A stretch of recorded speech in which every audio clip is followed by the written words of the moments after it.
So I'm here with Jeremy Hibbs, who's standing for AU President. Do you just want to talk about a bit of your experience in this role? Sure. I've been on the badminton club for 4 years. Of those 4 years, 3 years I've been on the committee. In my first year, first year on the committee, I served as the safety officer. In the badminton club, that was very easy because not many people get injured, and I can go a whole year without signing any paper, so it's quite nice. In my second year on the committee, I was both the second team captain and the safety officer. So again, the safety officer, same sort of thing. The second team captain was good because it got me used to dealing with a lot of different players, a lot of different personalities, and it gets you more involved in the club because the safety officer is a very reactive position. You're reacting to events that happen within the club, whereas the second team captain, you're very much initiating events and managing the team, organizing match trips, transportation, so forth. So it's a much more involved role. This year, I'm the president of the club, and that's a very overarching role. So I have to watch all aspects of the club, from participation to competition, transport, safety, tournament organization, finding tournaments for us to go in, and club development. So that's the sporting background. The non-sporting background is I've been the vice president of the Jewish Society here, which at the time was a lot of cooking. So not really related to the AU, but still a good experience. And finally, I was the convener of the interfaith club here. Mm-hmm. And so in that sense, even though it's not sports related, it relates to dealing with a lot of different people with different needs. So if you're hosting an interfaith event and you have Jews and Muslims, if you have Muslims who can't drink and Jews who can, you have to look at how you're going to cater the event to cater to all the different people there. So how that ties into the AU is dealing with many sports clubs and so forth. So I've had the experience of working within one sports club, and I've had the experience of working with different types of people with different needs. And I think this applies to AU because you're going to have to learn a lot about the individual clubs, and then you're also going to have to learn about a lot of different clubs with a lot of different needs. So I think that's how that ties in. So moving on to your manifesto, one of the things on there is making the AU more accessible. Do you just want to explain how you're going to do that? Yeah, accessibility to me is kind of the prime thing. If the AU is a representative body of the, kind of the student body, since everyone's affiliated to the AU, right now, if you're on a sports club, you'll get a weekly memo from the AU that says, here's the changes, here's what's being worked on. And you get told a lot of things, but you're not really approached on a lot of these things. So for accessibility, a lot of it to me is really reaching out to the sports clubs, attending a committee meeting, going to their events, really being interactive and getting to know people in their club and who's participating and the issues the club face. So in that sense, it's reaching out. Another thing that was brought up is that in terms of disability and in that sense of accessibility.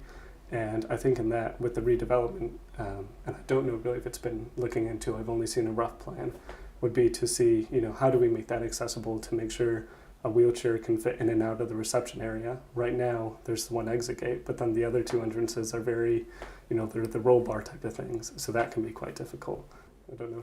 Well, one thing for me, all my friends will tell you that I'm really lazy. I barely do any sport. Yeah. How would you entice someone such as me to come to the AU? It seems that a lot of the policies of all the AU presidents are focused at the clubs, and that's fine. But what about the people that aren't in any clubs, aren't particularly interested in it at the moment, at least? How are you going to get me to come? Currently there's some fitness classes, and I don't know how well they're publicized. So one thing would be to maybe, post those fitness classes in halls and things, these little things that don't require a ton of commitment, but still will give you that one-off good exercise buzz.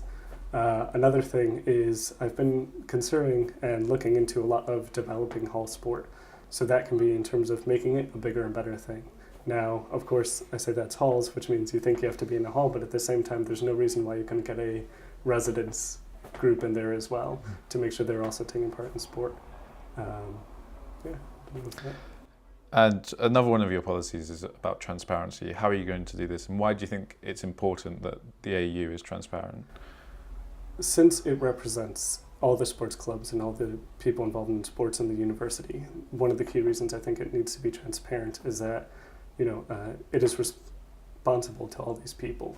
So how I'd like to do that, I believe that an organization that is spending money and belongs to the people shouldn't be afraid to show its budget. It shouldn't be afraid to show how its money was spent if it's really accountable to the people. So I really hope to kind of make that budget public, but also make it so, clubs know how much money is available for equipment, how much is available is for these certain different aspects of a club and what they can apply for. So you say in your manifesto that the AU is your dream. Yeah. How much would it mean to you to be AU president? It would honestly mean the world to me in a way. The thing is, I got involved. If you've read my manifesto, I got involved in sport in high school really a lot and did a ton of different sports teams. Really got involved in it, recruiting people to it, performance, active. If I'm not moving around, I'm bored, and so when I look at sport, it's kind of the way for that outlet. When I say it'll be help fulfilling my dream, I really do plan to work in sport. I came to university and studied psychology, but I realized that sometimes, and don't tell my teachers this, but I spend more hours in the badminton club than I do in my academic studies in a week. And that's because I really like seeing people take part, see their improvement in something, and have something that they really enjoy coming to during their week. And so yeah, sport's something I'd really like to work into for a lifetime. It's where I hope to go. I don't know. The current AU president is Jess. Mm. Do you think she's done a good job? And what would you do differently to what she's doing at the moment? I think Jess has done a good job. I think part of what she has done is try to professionalize the workings of the AU. So currently they're working on, certain budget things and how those budgets are allocated and trying to make a good system for that. I think the thing that hasn't been done right is the club's input on that. I've never been approached saying, hey, beyond this financial agreement document, do you know about the financial agreement document? So it's, clubs kind of declare everything they need money for. And that's been the approach, but there's not been any, sit down, talk with us, actually ask about, how is our club run, what type of members do we have, and so forth. So I think it's really key as AU president to really get involved in the club and know, learn everything about it. Maybe even create a club document so you have something to reference when, say, you're talking about a canoe club in the meeting. You can say, okay, here's where their expenses are, here's their members, here's their activities, in that sense. So yeah, I think the AU president needs to do a lot more of that, a lot more of this outreach communication than kind of asking for everything to be submitted in. I think there needs to be a lot more personal contact. In terms of other things she's done, as a club captain, something she has done, and I only hope to improve on, is you can call it office hours or something, but if you have a question, she's willing to answer it.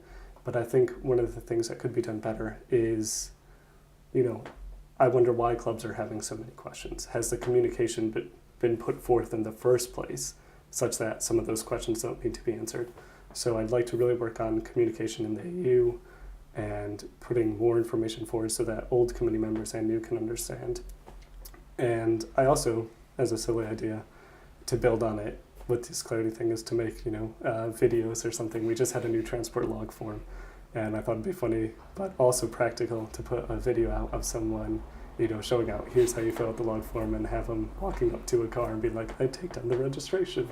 So something silly like that. Well, Jeremy Hips, thank you very much for the interview.